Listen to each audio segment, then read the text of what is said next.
श्रीपरमात्मने नमः।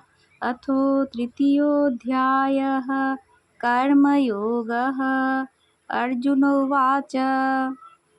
श्लोक नम्बर 1 एवं 2। जायसि चेत् कर्मणस्ते मता बुद्धिर्जनार्दन तत्किं कर्मणि घोरे मां নিয়োজয়সি কেশব।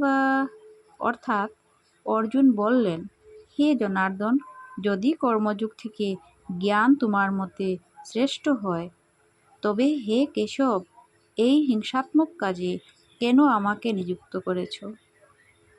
ব্যামিশ্রেণেব বাক্যেন বুদ্ধিম মোহয়সীব মে তদেকং বদ নিশ্চিত্য येन শ্রেয়োহমাপ্নুয়াম।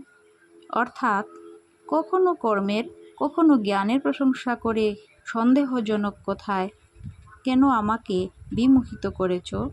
জ্ঞান ও কর্মের মধ্যে যেটি শ্রেয় সেটিই বলো।